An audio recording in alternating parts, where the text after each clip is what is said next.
Want to rise above what holds you back? These are the stories of those fighting that battle. It might also be the story of you. I'm Dan Waldschmidt, author of Edgy Conversations and strategist of billion-dollar companies all over the world. This is Mark Menard, author of The Story of You, the guy who knows a thing or two about never giving up. You're listening to Elevating Beyond. Let's get started. Hello, everyone, and welcome back to Elevating Beyond with a two-word mission statement: change lives. Well, first of all, those of you watching on camera on the YouTube channel and all that good stuff, I got my first freaking haircut in like 3.5 months, or whenever all this insanity began 3 months ago. It's been or something. This has been craziness, but we're all pushing through it. Imagine the timing for all this. That's why I always say God is orchestrating, because economically, a lot of people have been comparing this to things like the Depression. They're facing as small businesses, as large businesses, whatever size that you have. Imagine it's in the midst of the Depression. And not only do you say like, okay, what am I going to do just like now during COVID to keep my business going? What if I took something to an entire new freaking level, like this guy did, who started something you may have heard of called Sheraton Hotels? He started it amidst the Great Depression and ended up having over 400 Sheraton hotels with over 20,000 employees. And I have a huge surprise for you today, because today's guest is Mitzi Perdue. That's right, that's his daughter. And she's going to share stories that people have never heard before of what her dad went through and how he overcame all this adversity amongst the crisis to start Sheraton Hotels, not to mention her own story. Mitzi is amazing. Her and her late husband then owned Perdue Farms, a multi-billion-dollar company with over 20,000 employees that they built up. We're talking massive experience. She has her book here, How to Be Up and Down Times. You can see it on screen. Boom. Forward by my good man, Mark Victor Hansen, who was just on the show last week, author of Chicken Soup for the Soul, the one that got rejected 144 times, and then now has sold over 500 million copies to date, which is freaking wonderfully insane. And she co-authored the book with Preston Weeks, and she's going to talk all about how to be up and down times and share the story behind the story, the unheard, untold stories of her dad founding Sheraton Hotels amidst the Great Depression. So stay tuned, ladies and gentlemen, as we get ready to join up here with Mitzi. Welcome to the show. As everyone knows, I just did the intro here of the wonderful Mitzi Perdue. Even in the intro, I couldn't even begin. We were talking pre-show, and Mitzi also was telling me about how she even was in radio broadcasting for 8 years. I could spend the next hour just going over all the things Mitzi has done, and the show would be over. How are you doing today, Mitzi, first of all? Well, I'm as up as a person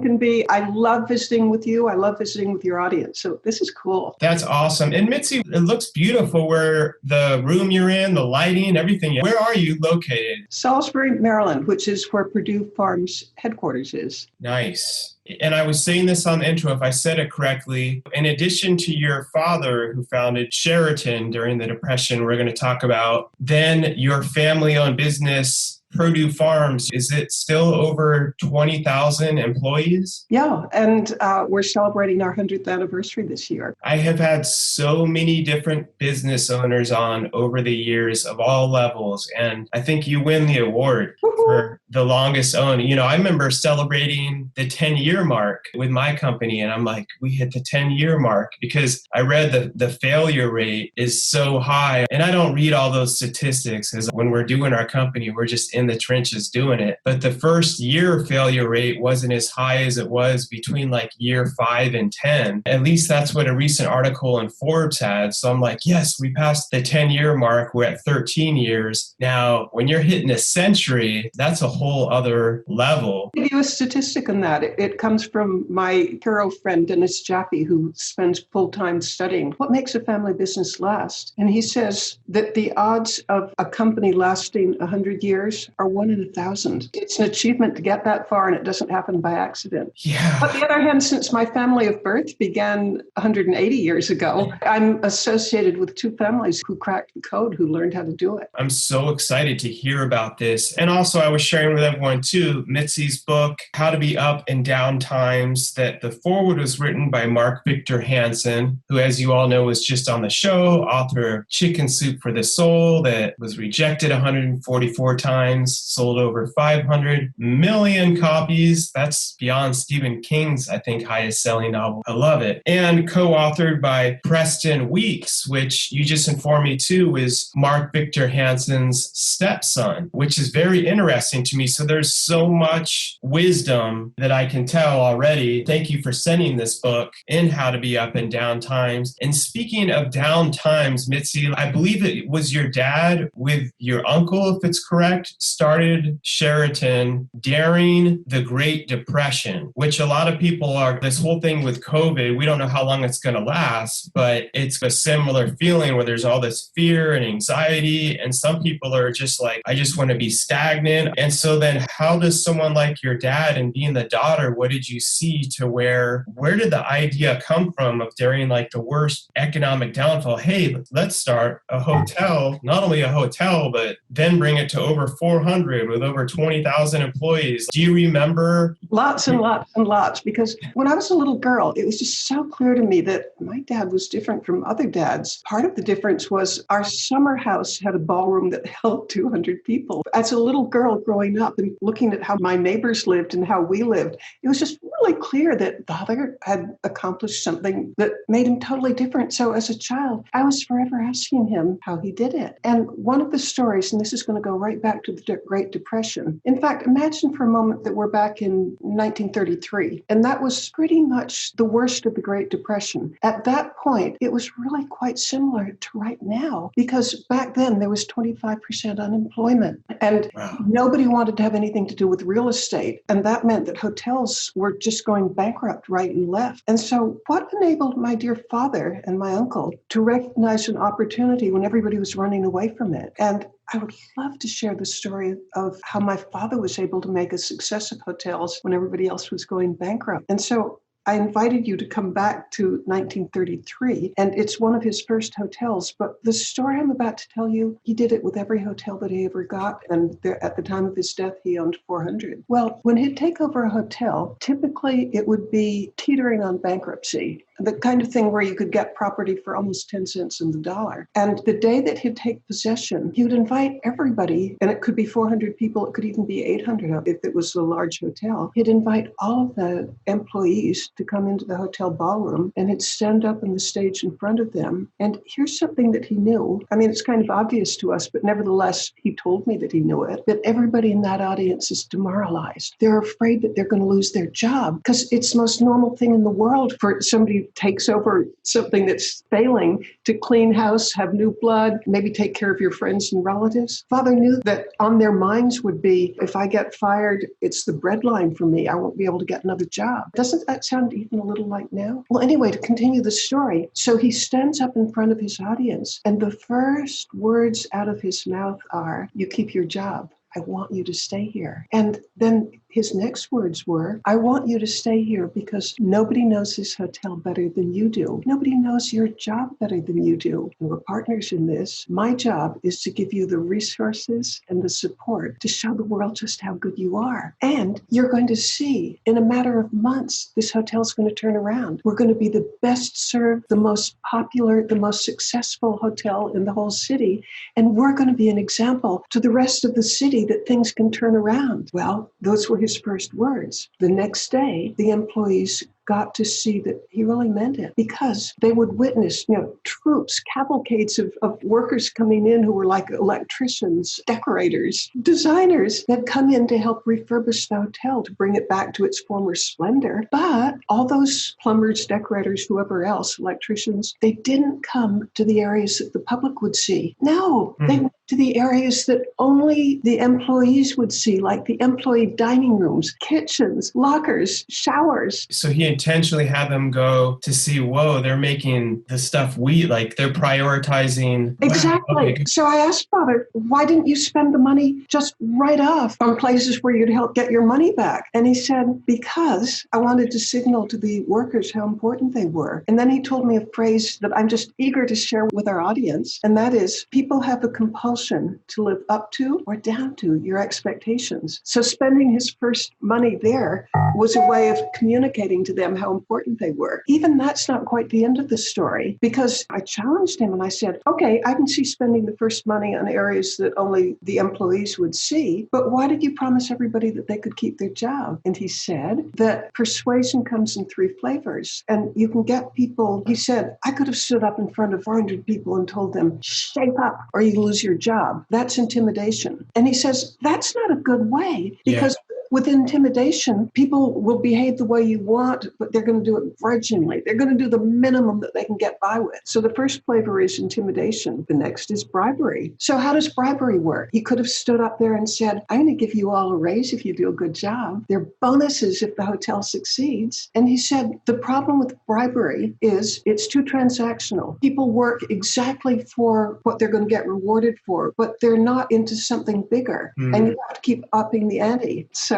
what was the third? I could invite you to guess, but I'll spare you. I'll just tell you. He said the real way to get compliance, to get engagement, to get people to go the extra mile, to be committed is to inspire, don't require. Cool? I love it. I'm so fascinated by leadership in my own journey of doing it wrong, learning to do it. We never stop learning. But that first component there where he got up on the stage is, and during this time, especially in times of doubt and fear, you need to over communicate versus under communicate. Because I met with CEOs of very large corporations that said they haven't had any contact or communication with their employees, and some for 2 months. And I was like, oh my God. And they're like, well, we don't know what's going on. It's better to get up there and say, we're working our butt off through this. We're doing our best. I'm going to be honest, we don't know exactly what tomorrow looks like, but I can guarantee you, give them something, because when people are left in the dark, our minds default to the worst case scenario. Absolutely. And so he knew that. And I love it too, because a lot of people, especially they think in the 1930s, people seem to think that, and maybe I don't know, but they seem to think the majority of business owners and stuff led based off of fear, which obviously your dad didn't. Well, it's possible that the others did, because after all, he was doing something different and he made a success when others failed. That's true. That's actually very true. And these are the ongoing similarities that I continue to see in companies that really build. You're the first one that I've seen that's been over a century or hit a century, which is amazing, but hit those decades and even start to have some generations. It's built off that leadership, and starting like with the owner having that servant leadership mindset. I'm thinking back to Mitzi, when he went to open his first hotel at that time, before he started purchasing other ones. When he went to purchase other ones, it sounds like he kind of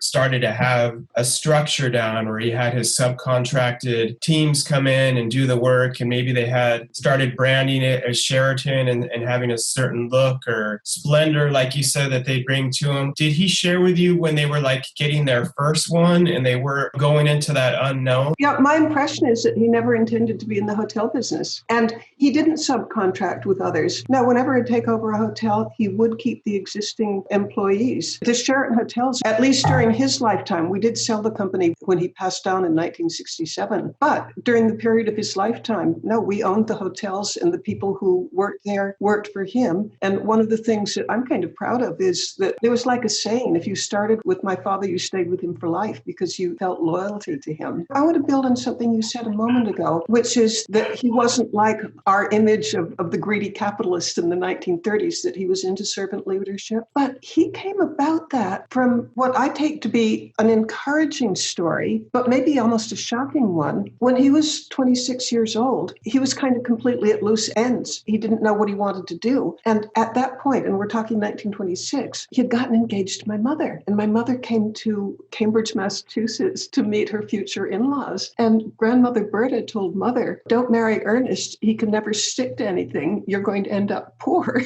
And she said, I don't care. I love him. So they married. Well, it was true at the beginning. He couldn't stick to anything. And so finally, he went to a career guidance counselor, picked somebody out of the yellow pages and spent a whole day getting guidance on what his strengths and his weaknesses were and what he should probably do as a career. And the guidance counselor told him, Mr. Henderson, you're clearly a very smart person, but you have absolutely no social skills or empathy or understanding of any sort. And you should never have any kind of job that involves interacting with the public. Maybe you could have a career as a scientist in a laboratory, not interacting with anybody. And I do believe it's true that he started out with zero. I mean, he had to be, I don't know, in today's terminology, it might have been Asperger's or who knows what, but he just didn't have people skills. But he took that as a challenge. He said, I'm going to learn. I'm going to crack the code. And he began taking courses in psychology, reading books. I know, or he told me, that every 10 years he would read How to Win Friends and Influence People, trying to figure out the deepest possible level what makes people tick, what motivates them. And so his biggest deficit became his greatest strength, because since he recognized, oh, I really suck at this, he overcame it. And even growing up as a child, I know that he cultivated some of the world's most famous psychologists. This is somebody who was really famous like in the 1950s, B.F. Skinner. B.F. Skinner would be a weekend guest at our house. No way.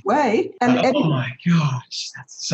This is mind-blowing to me. Go ahead. And Eddie Bernays, who's known, I think, as the father of modern advertising, he was a frequent house guest, as if he was studying for a doctoral dissertation, learning what motivates people. And look how far it took him, because since he didn't just take it for granted, since he studied it, that gave him the understanding to stand up in front of that crowd at the hotel that he had just taken over and understand that they're terrified, that they're not going to listen to a word he says when they're worried about, am I going on the bread line? Until he takes away that pain point, they're not going to listen. And he understood that. But how many people back in the 1930s who had never studied psychology or recognized that they had a deficit, how many would have done it? It's so funny because that's like my story and a lot of our stories. I didn't do good in school because I was bored to death. They said I had AD, CD, E, F, G, all this stuff. I got in trouble in my teens. One art teacher told me kids like me should just drop out of high school. All this fun stuff. I remember thinking I'm not like those smart kids. I used to falsely believe that,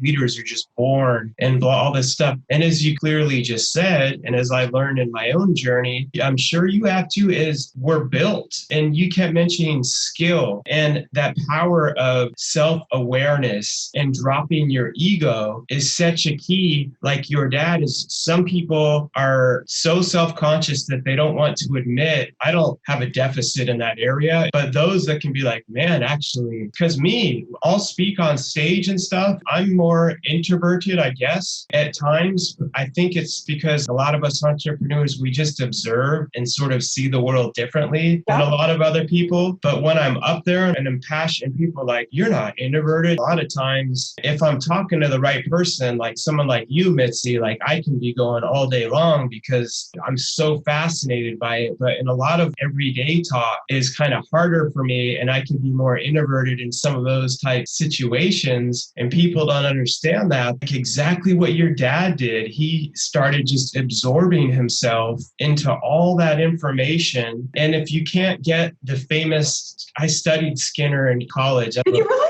Oh my Yeah, God. He was a real cool guy, and he was funny, and he was just easy to get along with. I loved him. I remember learning about him in college. I had my BS in psychology. Yeah, that's what blows my mind, hearing someone that actually spent time. So I'm imagining it as like when I'm learning about other figures throughout history and stuff. And so your dad would study, then get to a point where he would be able to have these people in his life, which is what I love about podcasts now, because I'm able to connect with amazing amazing people like you, Mitzi, and the Thank you. technology, we're able to now bring people sitting here with us to 55 different countries, and they're able to hear these amazing stories and wisdom that they can apply to their own lives. And knowing that too, I think is so helpful. I know the younger me would have loved hearing like, wow, Mitzi's father who's founded Sheraton Hotels, there was a point in time where he was introverted and didn't have good social skills and was told by a guidance counselor like me, like, you shouldn't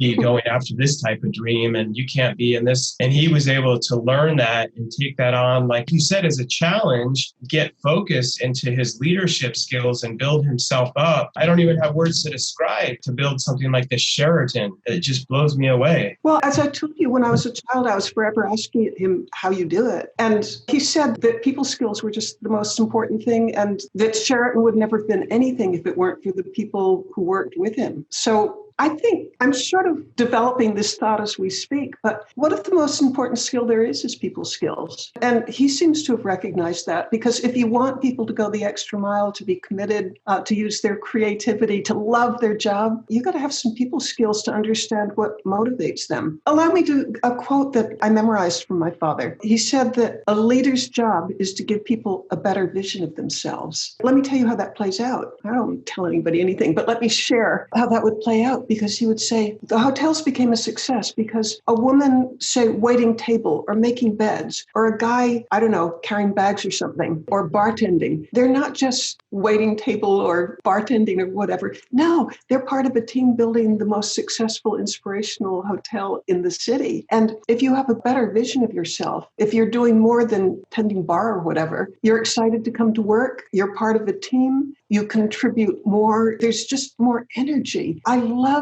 his vision that a leader's job is to give people a better vision of themselves. You know, Mitzi, this is so spot on with everything that I apply in my life and what I learned from all the greats like you, like your dad. It's so awesome to see the caring and the empathy and also understanding different personalities. I had my guest, Chris Hogan. I don't know if you're familiar with Dave Ramsey or not. Oh, yeah. Okay, cool. So I spent a lot of time with Dave Ramsey and his team. They took me to another level on my leadership, and that's what pushed me to open my podcast. That's a whole other story. But anyway, so Chris Hogan from Dave, one of his head personalities from his team, had a quote that was just like your dad's. He said, leadership isn't about making better workers. It's about making better people. I was like, yes, because I know in our all team meetings, we share our wins and our losses. And like what your dad said, helping people make, what was it, better? Having a better vision of themselves. And I'm trying to remember whether he said a higher vision of themselves or a better vision of themselves. But you get the point, that they're not waiting table, they're part of a team building the best hotel. That's right. And you explain the importance of it and the why and the mission, because the power of unity, you can get more done with less of the right people. When they come together and they really unify over this mission, you get this whole new level of momentum. And I'm sure that your dad did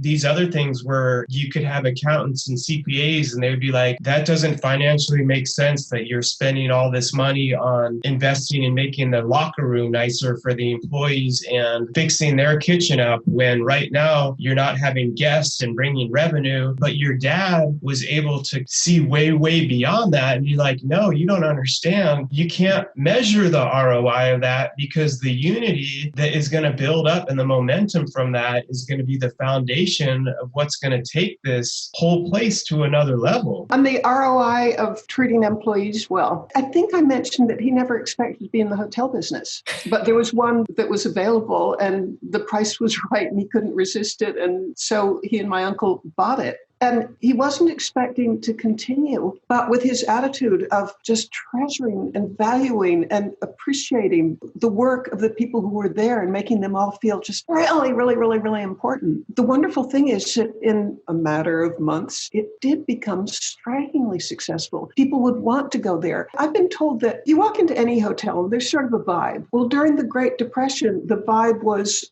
despair. But his hotels were kind of upbeat with people who were excited to be there and excited. And anyway, this initial hotel became enough of a success that the money started rolling in. And Father did not not live high in the hog. The Hendersons and the Perdues also, we value being frugal. So the money that he made, he plowed right back into buying another hotel. And the secret sauce worked. So we bought a third. And I wonder if our audience might enjoy knowing how the name Sheraton came about, because it was with Third Hotel. Yes. Because you might wonder, why didn't he name it after himself? Why were they the Henderson hotels? And it happened because in Springfield, Massachusetts, the third hotel he ever bought, there was this very nice hotel, but it had a great big neon sign that said Sheraton. Well, in the early 1930s, oh boy, that was just, to use a 1930s expression, that was the bee's knees. I mean, if you had a neon sign, boy, you were it. But the former owner had spent $10,000 on this sign, and $10,000 in 1930s money, that's probably $500,000 in today's money. Yeah. Well, father, as a good New England Yankee, couldn't bear to throw away a $10,000 sign, but you wanted to have the same name for advertising purposes. He even told me that he had several reasons.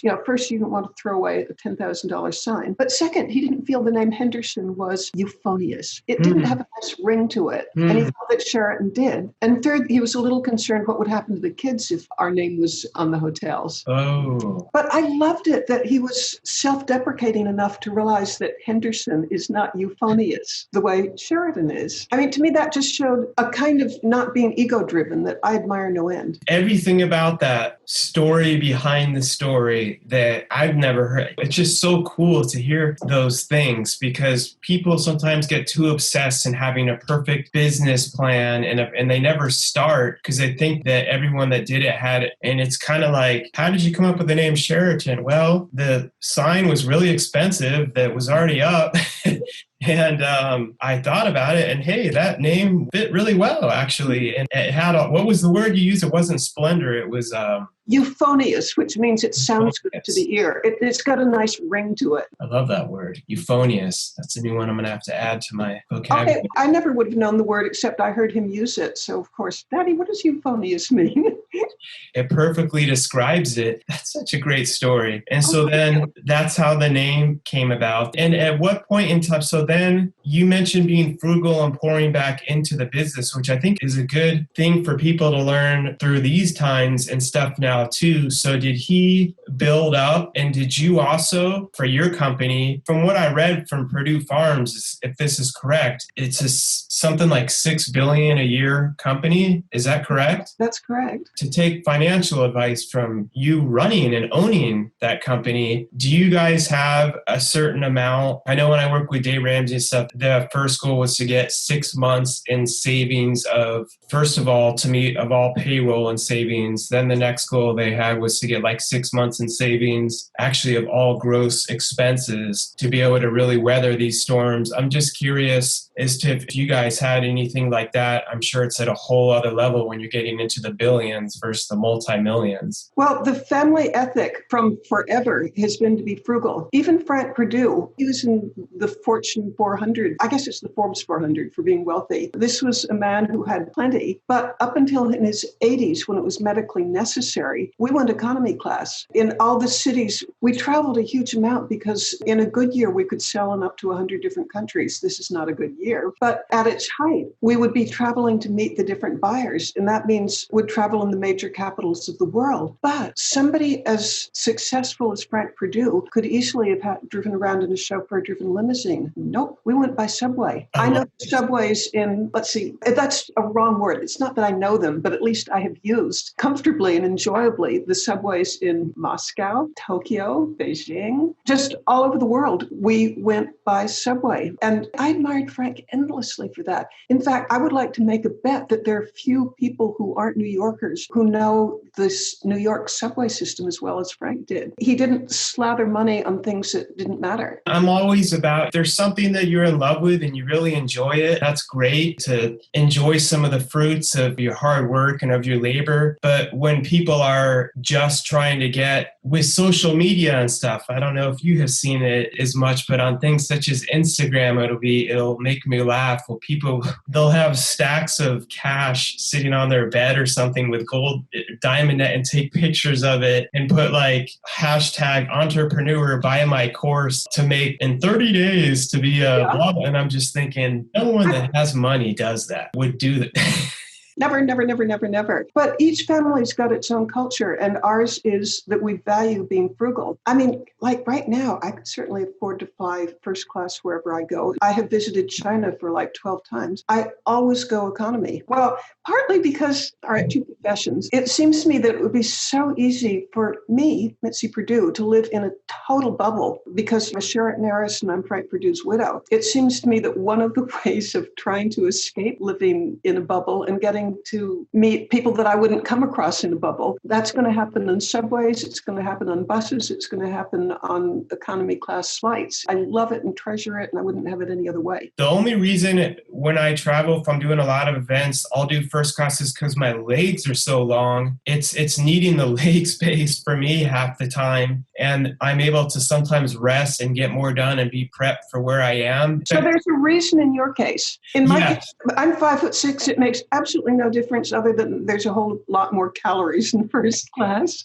which I don't really want. But I'm not trying to impose my view on other people. I'm sharing with you what works for me. I think a frugal approach to life, it works wonderfully. In both the Hendersons and the Perdues, the parents put huge effort in having kids not grow up spoiled. And that meant having very much smaller allowances than anybody else did. And I remember as a child when I wanted something and I'd ask my father, the automatic response would be, earn it. I love it. That's what I had a great person like your dad teach me is instead of saying, Dad, will you get me this, saying, what can I do to earn this? Perfect.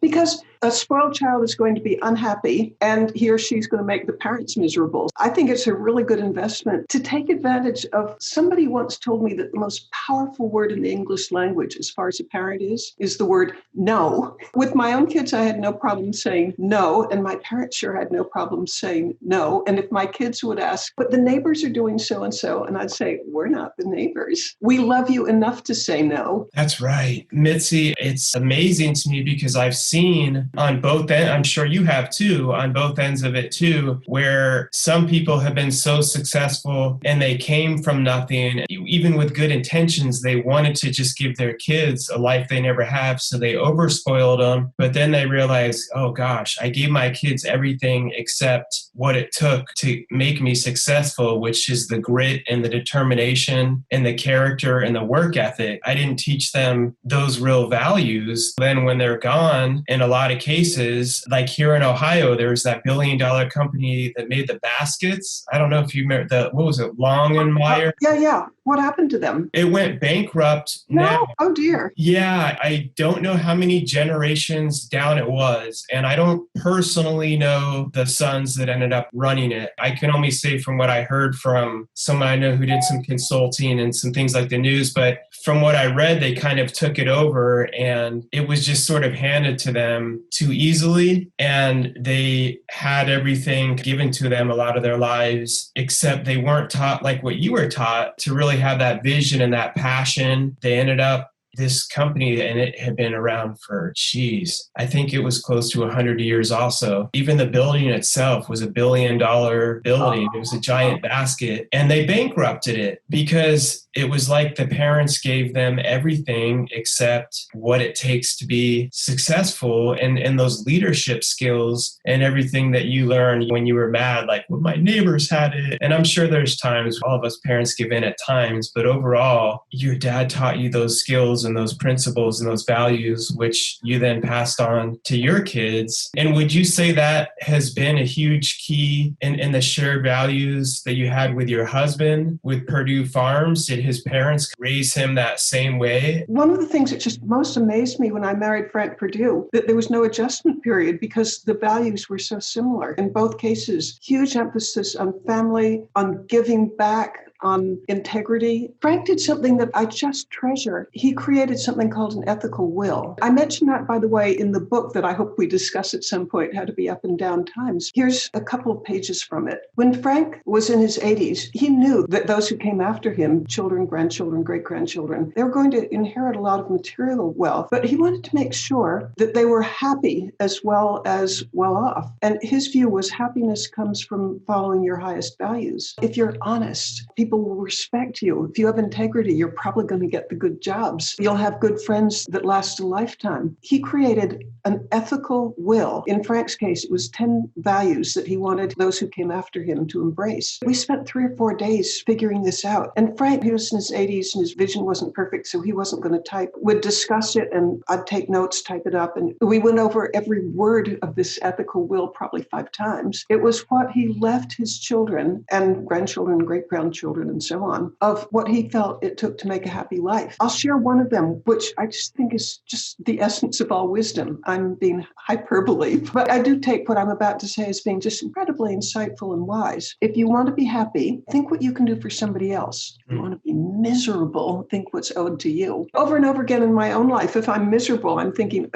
somebody owes me something. Yeah. If I'm happy, I'm probably, this is me at my best. If I'm ever at my best, I'm thinking what I can do for somebody else. That's so true. It's so true. It puts you into that grateful mindset. And me too, when I get into that whole pity party, it's usually the woe's me, or what am I upset about, or what don't I have, or why don't I have this, and why do they? But when you're doing something, that's, I really think, is the core of leadership too. And as you said in your book, How to Be Up in Down Times, you mentioned you have areas. Is that an area that you said that you talk about in there? That happens to be on happiness. Okay. And I have another story on happiness, since we're on happiness, and it comes from Mother Teresa and Napoleon Bonaparte. Again, this is a chapter in this book, but by coincidence, there was a week when I happened to read both a biography of Napoleon Bonaparte, the Emperor of France, a few hundred years ago, and Mother Teresa, who died somewhat recently. Well, Napoleon, by the standards of the world, there have been few more successful people as far as money, fame, power, influence, sex, whatever the world could offer. This man had it in greater concentration than had ever happened before, and probably not many times since. So was he happy? Oh, we don't have to guess, because writing in exile in St. Helena at the end of his career as Emperor of France, he wrote that he couldn't name 5 happy days in his whole life. Wow.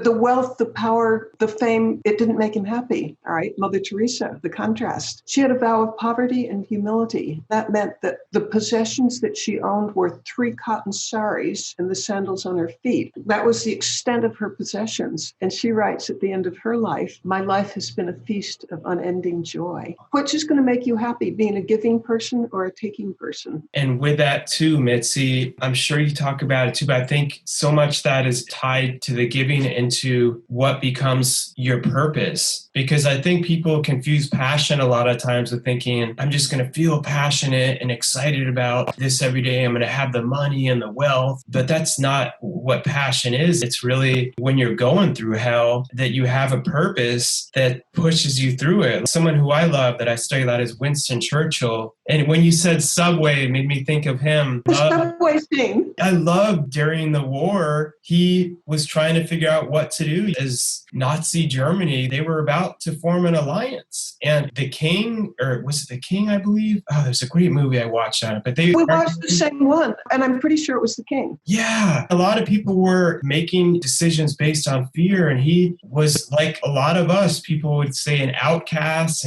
but he was able to make this really heavy decision. And somewhere deep down was like, no, a lot of people are going to die if we go to war. But he rode the subway and people would be like, is that Winston Churchill? It shows him asking and really valuing the opinion of the people, saying, how do you feel about us being in an alliance? We wouldn't have to go to war. I love that one lady. She's like, no way, over my dead. She's like, they can come into my house. I'll fight them with broomsticks. I'll fight them with pans. It almost makes me tear up. Actually, I am tearing up. I mean, because courage is so inspirational. Yes. And you see him standing there, and it changed the course of history. And he said, you know, we would be standing here today and there'd be Nazi flags and we wouldn't have our freedom. I feel like this whole COVID thing, Mitzi, has made me appreciate the freedom that so many people have died for us to have in America too. I know I have easily taken for granted a lot of the times. I just love how you study the greats like Mother Teresa, Winston Churchill, and they had this purpose that was, I don't know how to describe it, but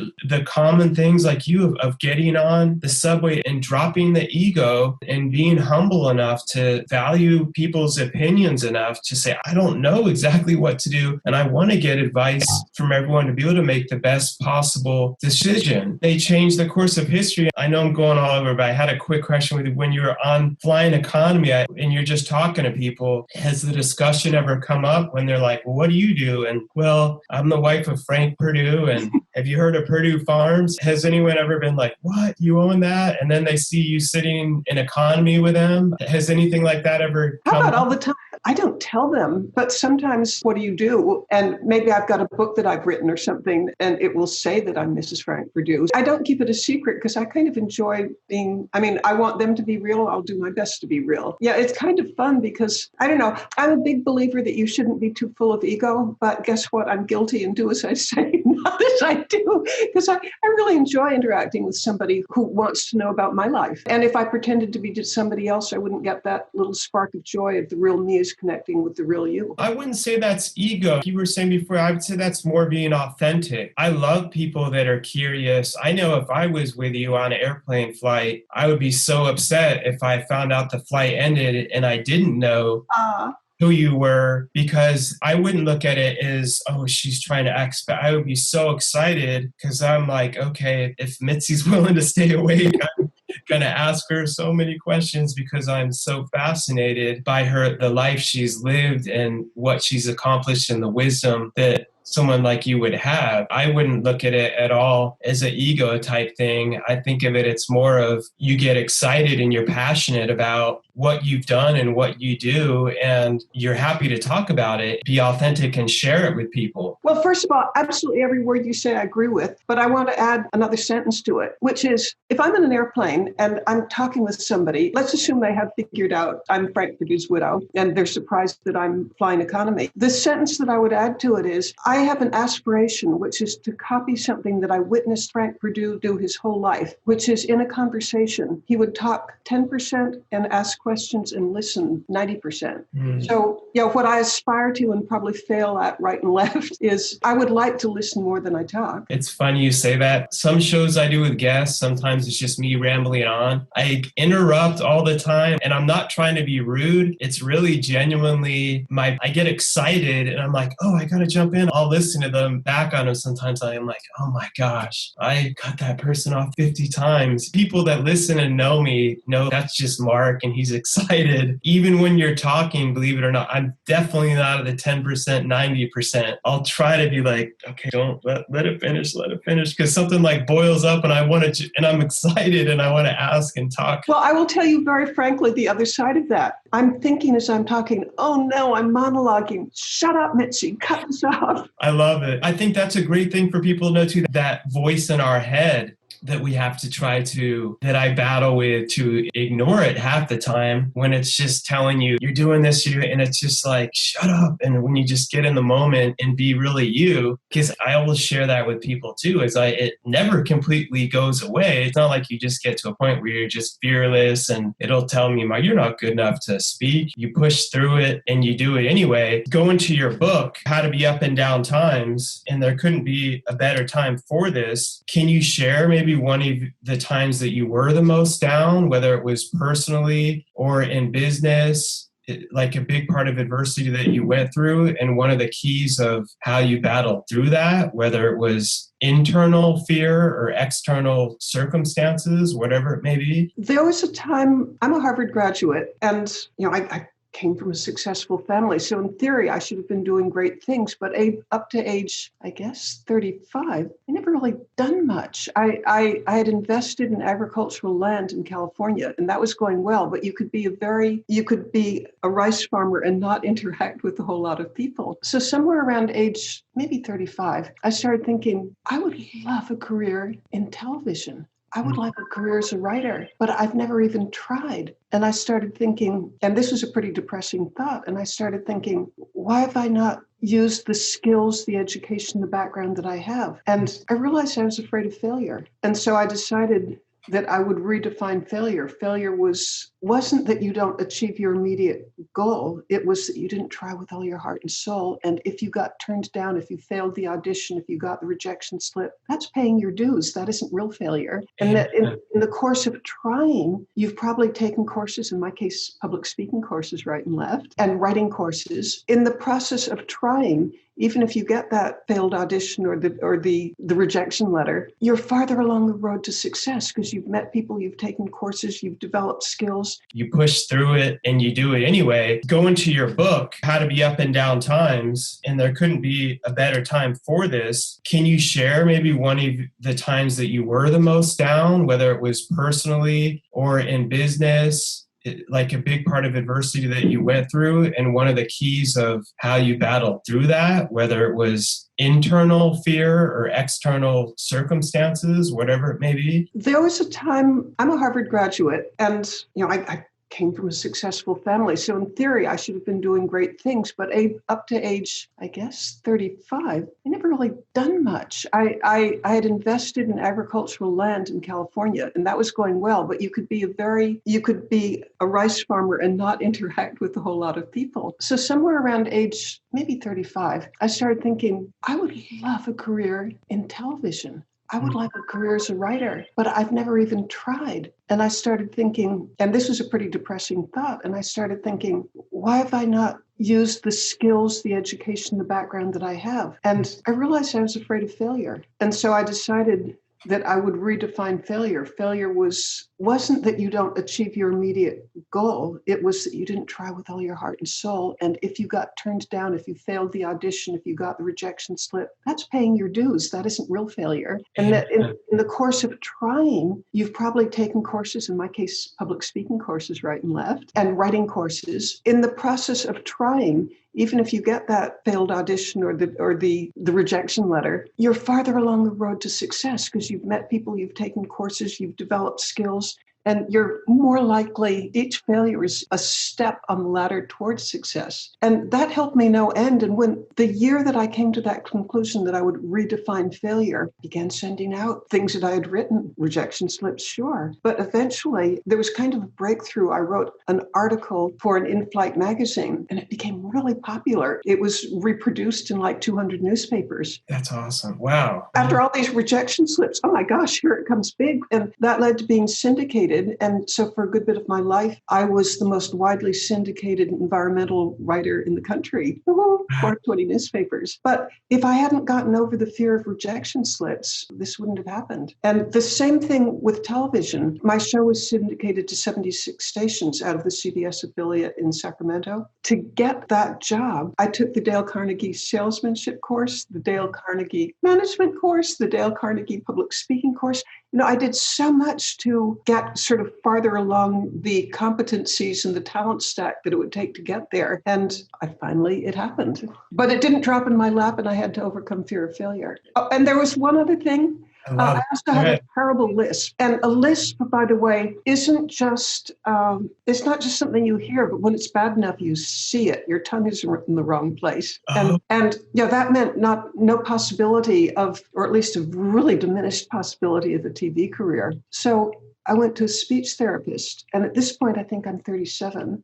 Maybe 36. And I say, can you help cure my lisp? And she said, nope, at your age, with the tools we have available at this time, and I think we're talking like maybe 1974. Don't hold me to the dates because I'm not sure. She said, we can't do it. So I went to another speech therapist and she said, nope, can't be done. I went to a third. And the third one said, nope, can't be done, but I'd be happy to take your money. So for 9 months, I would commute. It was a 2-hour round trip in Sacramento. And at the end of 9 months, I could finally hear the difference between a good S and a bad one. And by 12 months, I was over, and that opened the doors to a TV career. But again, my television career did not drop in my lap. I fought for it. Yeah, I love people hearing. I've yet to have really anyone on this show and through my life that I met, whether they're Fortune 500 business owners or whether they're NFL players, that had it just in their lap. It was like what you're saying too, like the NFL player was like, I was talented and have skill, but I also would stay when weightlifting was done, and I put in an extra 8 hours every day when the team was done at Ohio State. I had other players on the show that were like, yeah, that's why he went to the NFL. We did what coach said. He studied beyond what the coach said, put in thousands of extra hours. And then he mentioned, like what you said too, he still would have that fear of failure and everything else. And he had to sort of flip. I love how you said it. You flipped it. Instead of thinking it's a pass fail, it's more of like, no, it's paying your dues, or what I call like your battle scars, because bios don't show battle scars a lot of the time. And where people put a period at the end of failure, no, it's more of like a ... Yeah. And it's like training, and it's building your muscle. And so I could keep you on for so many more hours, Mitzi, but I'm loving this. I really love this. I'm trying to respect your time. Before you had the failure, like what flipped your mind? Was it just really to start being driven? Was it almost the fear of not going after your dreams became bigger than your fear of going after them and failing? Is that kind of like what gave you that tipping point to be like, I'm going to start doing it even if I get these rejection slips? Like when you attempted... Well, there was an actual moment, I mean, like a second in time when I flipped from one to the other, from not doing anything, not going out and limb, not risking failure. And it came about in the following way. I was a rice farmer in Northern California, and I had a tenant. He was a tenant farmer who had, this is a statistical rarity, but he had an IQ of over 200. Yeah, over 200. And Psychology Today wrote a story about the 40 people that the Sanford-Binet IQ tests were calibrated on. And they found 40 people with IQs of over 200. Wow. And then an article in Psychology Today told what happened to most of them. Most of them ended up suicides or in car accidents that shouldn't have happened, or alcoholics, or, in one way or another, they had, I think this is brutal, but almost failed lives. Yes. And in fact, how about that's accurate, not almost. But there was one exception, this guy who was a rice farmer in Northern California who had a normal life. Well, that guy was my tenant. And I knew him very, very well, because if you spend hours walking through the fields, looking at the rice and figuring out markets or whatever else, when you spend enough time with a person and you're talking the whole time, you can have a pretty good idea of what's making them tick. And I'm going to use a fake name because I want to be respectful of the guy's memory. I mean, he's long gone, but anyway, we will call him Peter Smith. Peter, I learned that he had a purpose in life. He knew that he had been given this great, great gift of just more intelligence than is fathomable to normal people. Yeah. He wanted to, in thankfulness for this God-given gift, he wanted to write a great book, and he had the title for it, Life, an Owner's Manual. And it would be all the wisdom of the ages, everything that he could put together to help guide people to have the best life that they could, so people could be all they could be. When he conceived this idea, he was like 20, but, I'm too wet behind the ears, can't do it now. And he felt the same way at 30, 40, 50, 60. And at 68, he's my tenant working on my farm, a tenant farmer with this IQ. And at age 68, he was diagnosed with terminal heart disease. They didn't think they could keep him alive for 4 months to go have quadruple bypass surgery. Well, the story takes a twist now, because there's something called the Pritikin Clinic, which has a fabulous record of, diet, exercise, meditation, whatever else. He went there for a month, and my gosh, his health was restored. He could walk 10 miles. He lost 15 pounds. He lived another 30 years. Wow.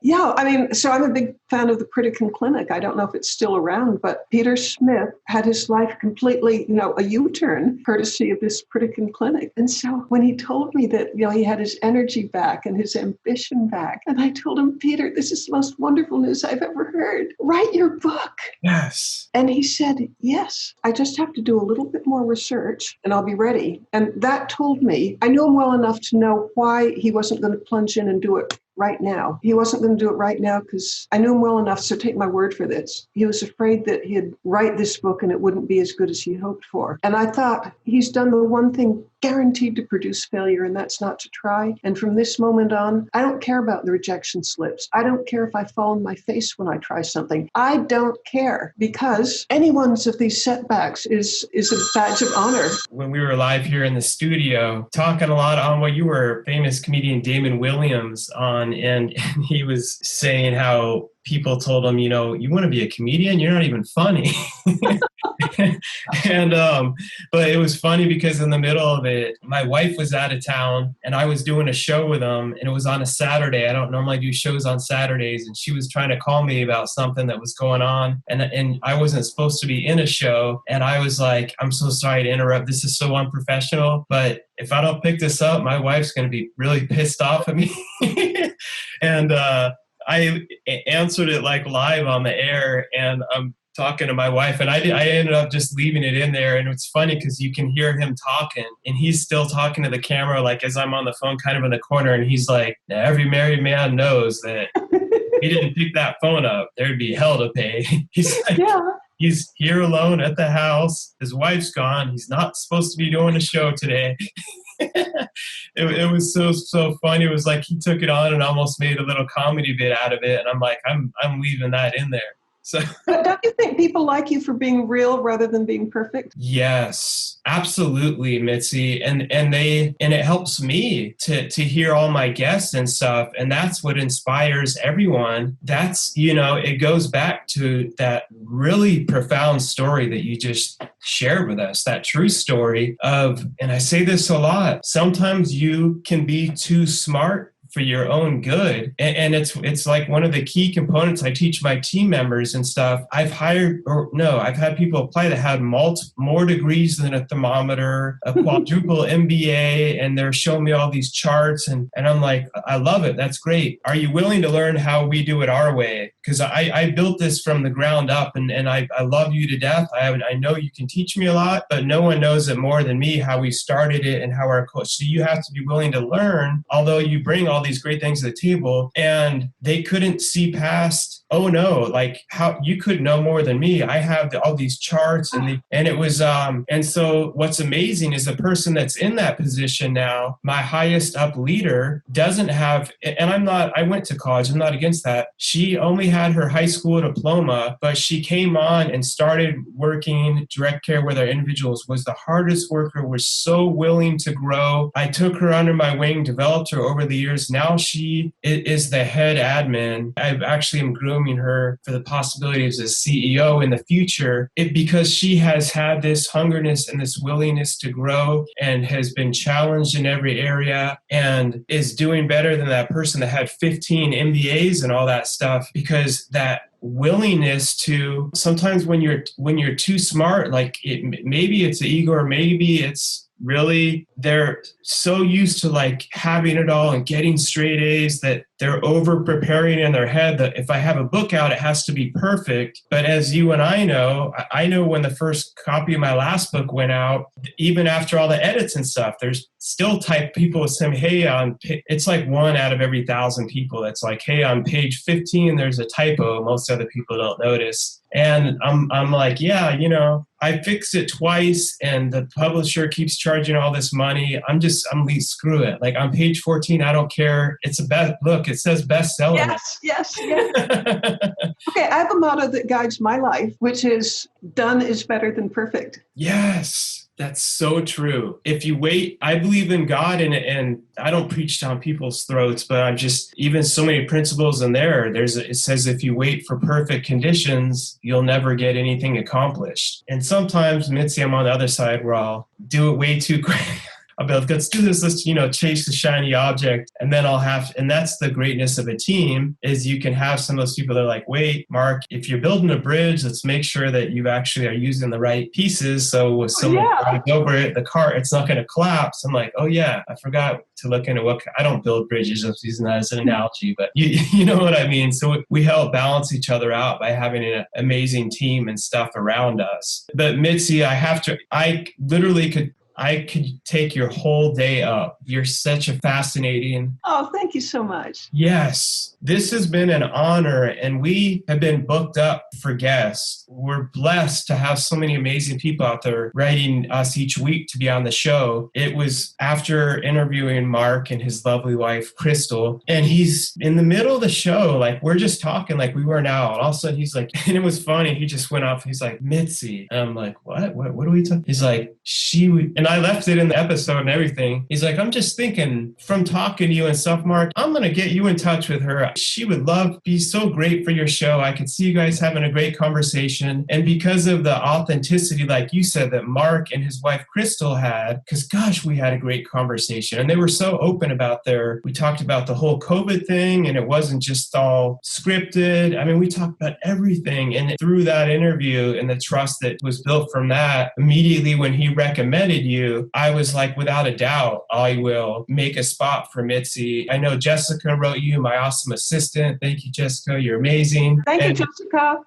By the way, she's wonderful to deal with. Oh, thank you. She's going to love hearing that. I appreciate that. And she mentioned you had a couple of weeks up. Let's get her in. Mark said wonderful things. And then I was reading your backstory and you have over-delivered. I mean, this has just been, I'm serious, Mitzi. Like people like you it fuels me up. It inspires me just to see how much more I can grow and push myself and just the common struggles that we all go through and are able to break past these barriers. And what you're still accomplishing, your newest book, Mitzi, again, How to Be Up in Down Times. The foreword by Mark Victor Hansen, written by Mitzi Perdue, co-authored by Preston Weeks. So where would the best place for all of our listeners to go? We'll have a link in the show notes and all that. Is there a website or? Amazon. It's the easiest way to do it. Go to Amazon and just type in How to Be Up in Down Times and it will pop up. I love the cover too, how you have the little, hold it up here again for the on-camera show, describe it for the audio. Courtesy of this wonderful online company, 99 Designs. I've used them too. That's great. I love how they did the little smiley face. Yeah. That's great, Mitzi. That's another thing too. You use 99 Designs. They help design it. You didn't have to get some type of book cover designer that would say, I'll charge you $30,000 to make a book cover or something that's ridiculous. People will do that sometimes. Through 99 Designs, I've even had my recent book that's on pre-order, and this isn't about me. I'm not even going to mention the name of it. It's about you. Go ahead, mention it so that I can order it. Geez. It's 16 Reasons Why Your Business Sucks.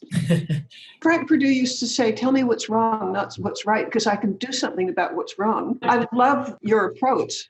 It's 16 Reasons Why Your Business Sucks. And then the subtitle is How to Be Freaking Awesome at Every Level of Your Business, Leadership, Profits, and Build Your Own Dream Team. It's been 3 years in the making, and it's 13 years and I feel foolish acting like 13 years is a lot of experience of building a business when I'm talking to someone has one that's a century plus. It's family-owned business. I don't run it. I'm part of the family. Well, absolutely. But you've been very, very involved throughout your time in life and components of running it. And it's being around so many other great people like you and other leaders that I've intertwined what I've learned and what I've applied and what I share throughout the book too, of areas where in each area I talk about, hey, I sucked at this and here's how I learned to be. It'll be like, you freaking suck at dealing with conflict. Every chapter starts with you suck at something. And yeah, there's a whole other side story there for 3 years. And I had one publisher go bankrupt in the middle. So many times I wanted to give up on it. And that just makes for a better story behind the story. And then it's now up for pre-order during COVID. I figured out how to self-publish it and all that and got it up there. It's pre-order, but we'll have the physical copies. But geez, I'm the worst host as I'm doing like a plug for my book.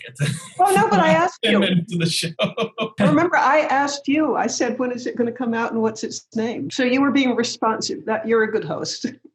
I appreciate it. And Mitzi, when it does too, I'll personally send you a signed copy. I'd love that. I'd love that. That would be great. And so everyone go to Amazon, check out Mitzi's book, How to Be Up in Down Times. And Mitzi, is there a website or anything else or just best? I have my own website. If people would like to contact me, I promise to answer anybody who writes to me. It's a pretty simple one. It's my name, MitziPerdue.com. That's the way to do it. Mitzi, Mitzi, Perdue,